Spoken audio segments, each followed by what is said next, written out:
பெண்கள் பாதுகாப்பு விவகாரம் தாராபுரத்தில் தேசிய ஜனநாயக கட்சி மாபெரும் கண்டன ஆர்ப்பாட்டம்.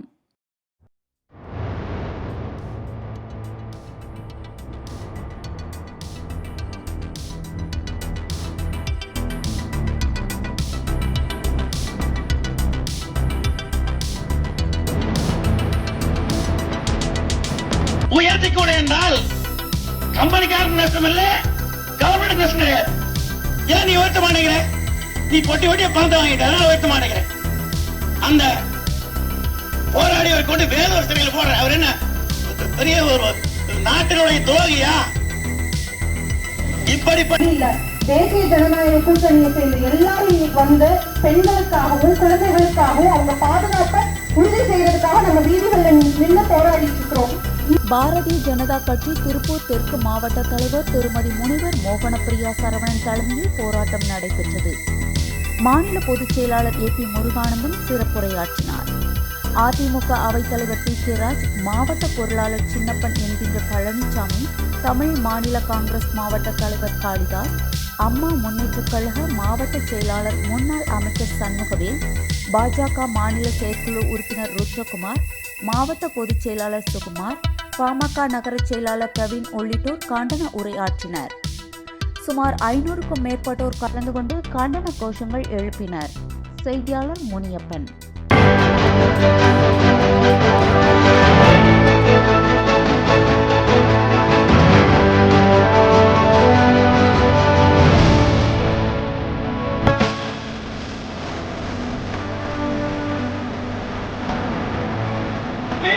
பெண்களை முன்னிறுத்தி பெண் சமுதாயம் முன்னேற வேண்டும் என்ற ஒரு அடிப்படையிலே தான் பல்வேறு திட்டங்களை எல்லாம் கொண்டு வந்தார்கள்.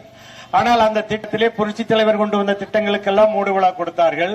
அதன் பின்பு அம்மா அவருடைய ஆட்சி காலத்திலே தாலிக்கு தங்கம் என்பது இப்ப தங்கம் வைக்கக்கூடிய விலையை பாருங்கள். தாலிக்கு தங்கம் என்பது ஒரு சின்ன எளிய குடும்பத்திலே இருக்கக்கூடிய ஒரு குடும்பம் திருமணம் செய்யக்கூடிய ஒரு நிச்சயதார்த்த கூடக்கூடிய அந்த ஒரு திட்டத்தை கொண்டு வந்து கூட மூடிட்டாங்க. அதே மாதிரி பள்ளி குழந்தைகளுக்கு அந்த லேப்டாப் இப்ப மூடி மறைச்சு இப்ப பெரிய 20,000க்கு ஒரு லேப்டாப் கொடுக்கிற மாதிரி கொண்டு வருவாங்க. இந்த ஒவ்வொரு திட்டங்களையும் உள்நோக்கோடு அவர்கள் 2026 நம்முடைய தேசிய ஜனநாயக கூட்டணியை தலைமையேற்று இன்றைக்கு தலைமைச் செயலகத்தில் முதல் அமைச்சராக பதவியேற்க இருக்கக்கூடிய அண்ணன் எடப்பாடி பழனிசாமி அவர்களுடைய தலைமையில நம்முடைய அதிமுகவும் பாரதிய ஜனதா கட்சியும் பல்வேறு கட்சிகளும் இணைந்து தொடர்ந்து மக்களுக்காக குரல் கொடுத்து வந்து கொண்டிருக்கின்றோம்.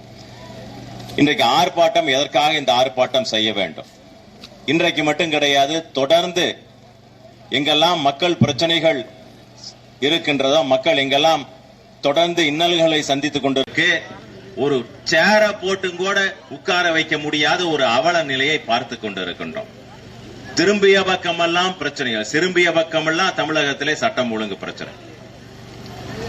இன்னைக்கு பொதுமக்கள் மனதில் இன்றைக்கு தமிழகத்தில் இருப்பதா இல்ல இந்த தமிழகத்தை விட்டு வெளியே போய்விடுவதா அப்படிங்கிற ஒரு சூழ்நிலைக்கு இன்றைக்கு மக்கள் தள்ளப்பட்டு இருக்கின்றார்கள். பல்வேறு சம்பவங்களை நம்மளால் சொல்ல முடியும். கோவையில 10 ஆண்டு கால எதிர்கட்சி எம்எல்ஏ போச்சு. இந்த முறை அனைவரும் ஒன்றாக ஒரு மனதோடு எந்த விதமான மனக்குறை இருந்தாலும் தேர்தலுக்கு பின்பு முடிவு செய்தார்களோ அந்த வேட்பாளருக்கு நாம் முழு ஆதரவை கொடுத்து 26 நம்முடைய தமிழகத்திலே 210 தொகுதிகளுக்கு மேல் வெற்றி பெற்று பாரதிய ஜனதா கட்சியினுடைய ஓபிசி அணி மாநில செயலாளர் திரு கொங்கு ரமேஷ் அவர்களையும், பாரதிய ஜனதா கட்சியினுடைய இளைஞரணி மாநில துணைத் தலைவர் திரு யோகேஷ் பரஞ்சி அவர்களையும், தாராபுரம் நகரமன்ற பெண்களுக்கு பெற்றுக் கொடுத்தாங்க. அந்த மசோதாவை நிறைவேற்றிட்டு வந்து பார்த்தா இங்க 43% எங்க, நம்மளுடைய முதல்வர் நமக்கு கொடுத்திருக்க 33% எங்க இருக்கு? கொஞ்சம் யோசிச்சு பாருங்க. பெண்கள் சட்டத்தை பாத்தீங்கன்னா 55% உயர்ந்திருக்குது. போக்சோ சட்டம்லாம் நம்ம கேள்விப்பட்டதே இல்ல. இன்னைக்கு அந்த போக்சோ குற்றவாளிகள் நம்ம வீட்டுக்கு வந்துருச்சு. எங்கேயோ நடக்குதுன்னு நினைச்சிட்டு இருந்தோம். ஆனா நம்மளுடைய முதல்வருடைய எங்க இருக்காங்கன்னு பாத்தீங்கன்னா அதுவும் தமிழ்நாடு தான். இன்னைக்கு வந்து சைக்கியாட்ரிக் சொல்லியிருக்காங்க. சைக்கியாட்ரிக் ட்ரக் வந்து எங்க வந்து அதிகமா விற்பனை ஆகுதுன்னு பார்த்தா தமிழ்நாட்டுல தான். இதெல்லாம் கேட்கும் பொழுது நம்மளுடைய அடுத்த